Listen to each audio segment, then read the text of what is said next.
Good morning. This is the Lou Rockwell Show, and how great it is to have as our guest this morning Mr. Randy England. Randy's a writer, a blogger, criminal defense lawyer in Jefferson City, Missouri. Boy, talk about an important profession these days. His latest book is called Free is Beautiful, Why Catholics Should Be Libertarian.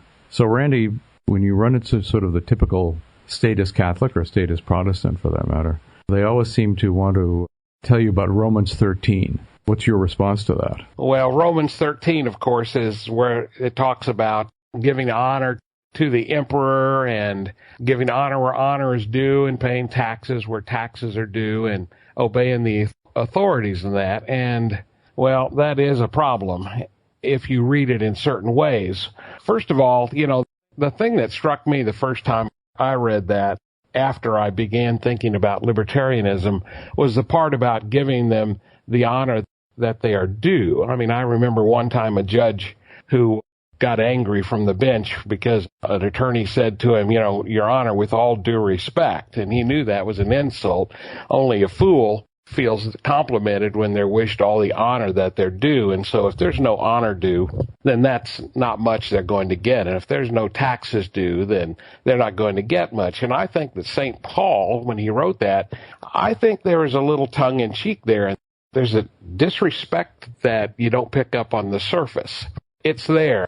I wrote a piece a while back about the Emperor Nero and how St. Paul mocked him after his ridiculous turn at the Olympic Games where he cheated. And there's a whole undercurrent there. And I realize that there's many articles I've read that are good that talk about Romans 13 and how they're not talking about human government at all.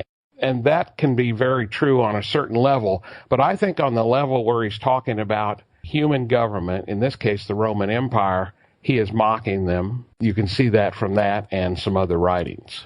It was once pointed out to me that Tarsus, where St. Paul was from, was a center of study of Stoicism in the Roman Empire, and that Romans 13 is entirely written in Stoic language, and that the Stoics, who were quietists, so otherwise they all would have been killed for having the view I'm about to express, was their idea that you only owed obedience to the government if the government was enforcing the natural law. And so if the government is enforcing a law against murder or theft or rape or whatever, then you should cooperate with them.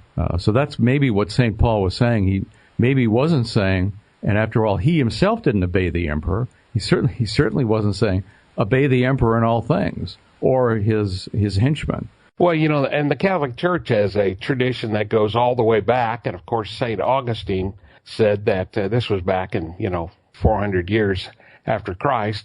He said that an unjust law is no law, unjust government is no government, and unjust government is a gang of thieves. People talk to me a lot about Catholic social teaching and how they read that not to go along very well with libertarianism.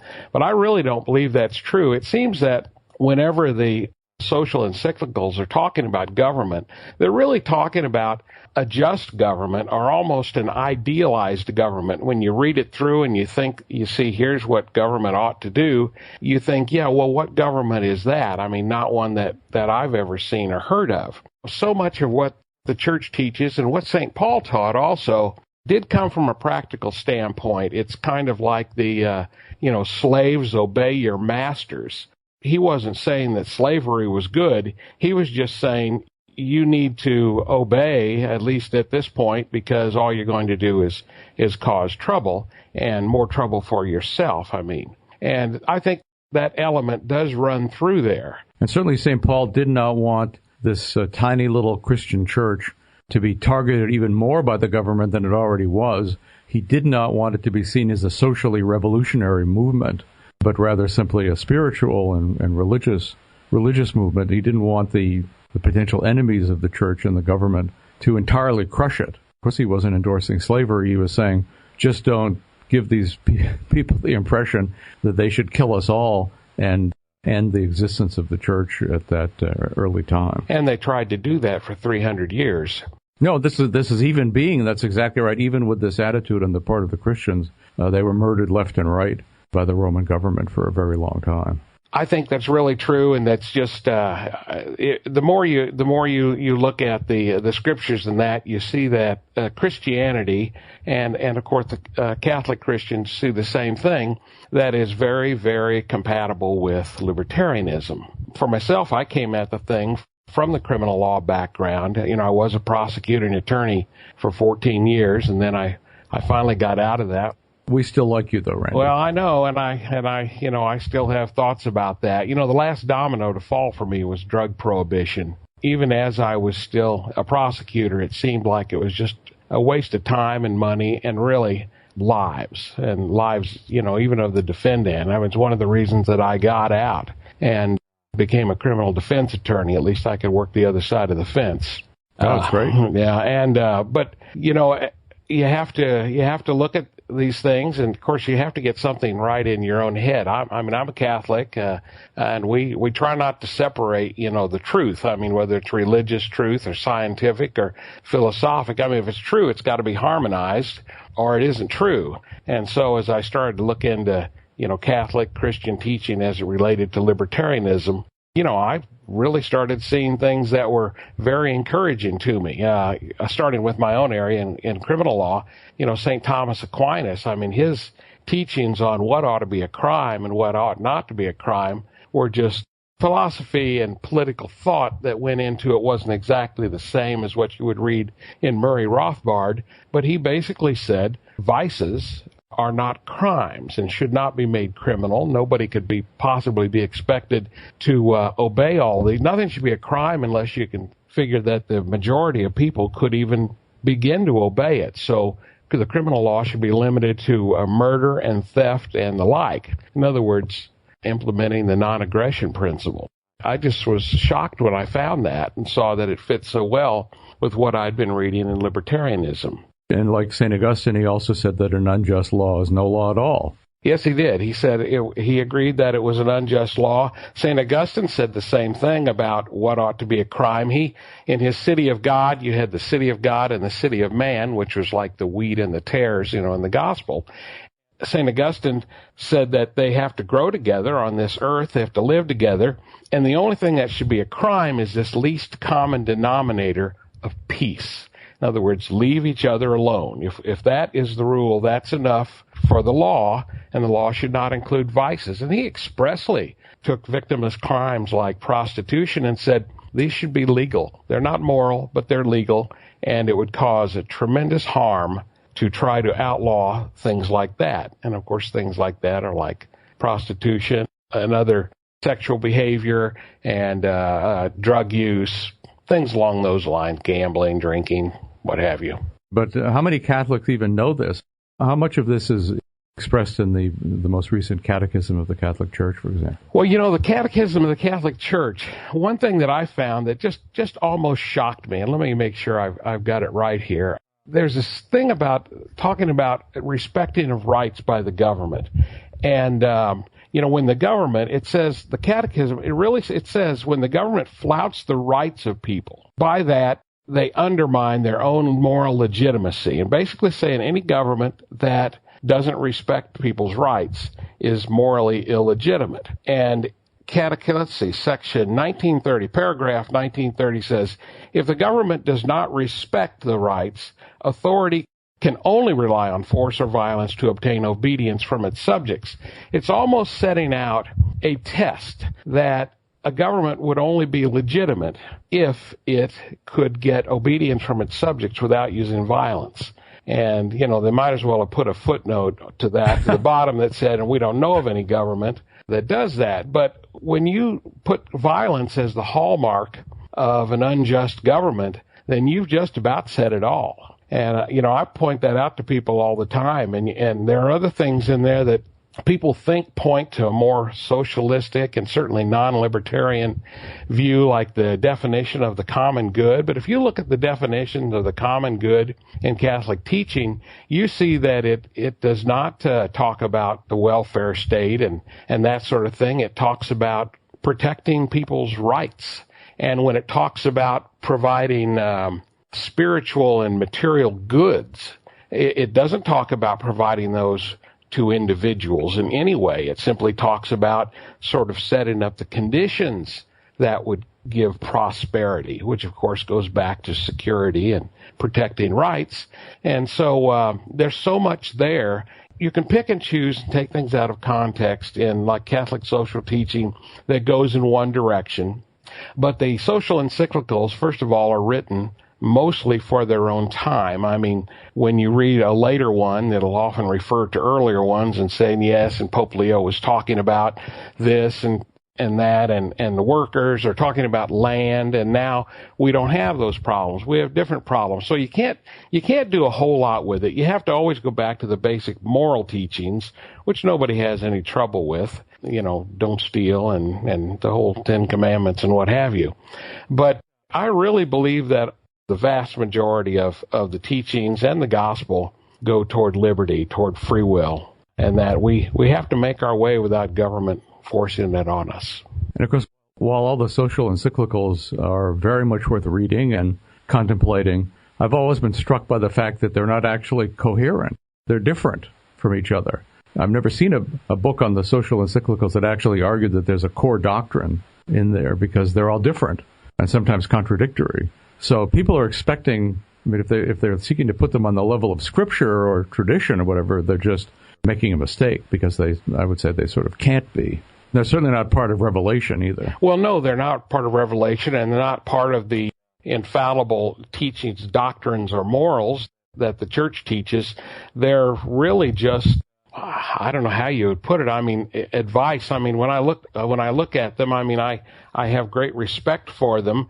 But if I find something that just doesn't fit with a certain circumstance or doesn't fit with something that was said before, then you've got to look at that and say things are a little different in this situation or that, and you can't just take this as a universal principle. They certainly are not that. And they don't claim to be infallible, and so people that hold them up, so that they can, defend the government or defend socialism, things like that, it's a pretty thin read for them. And there's enough in them, as you said, things that seem to be even contradictory or certainly need to somehow be harmonized. There's enough things in there that support libertarianism that, I mean, you could argue about them all day long. It's not real productive. I always like Tom Woods' point that if the Pope is addressing matters outside of his core competency, and if he's talking about physics or economics or architecture, or maybe he's right, maybe he's wrong. Absolutely. People can't shut you up on the basis of, well, how dare you differ with Paul VI and his encyclical on the progress of peoples. He can be right and he can be wrong. Even when he's wrong, he's an interesting intellectual, an interesting theologian and all that, and a very interesting pope. But nobody can sort of say, well, therefore you have to be for government foreign aid, because Paul VI seems like he might be in favor of that. Yes, and the social encyclicals, I mean, they do change, through time. I mean, there was a time during the first, hundreds of years of Christianity, and up through, almost most of the first 1,000 years, there was no, you didn't punish, harm, or do anything to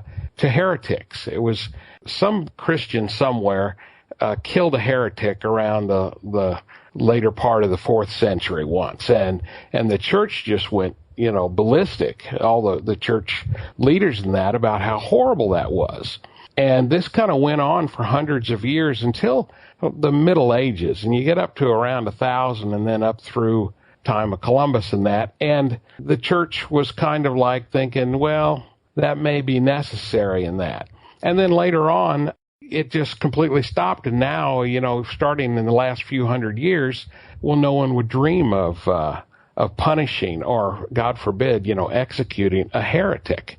And other views of like slavery that was tolerated for a long, long, long time. And then, some teachers and popes and that started attacking it. They attacked the trade and that. And over time, it grew on everyone that this was just wrong. This was just evil.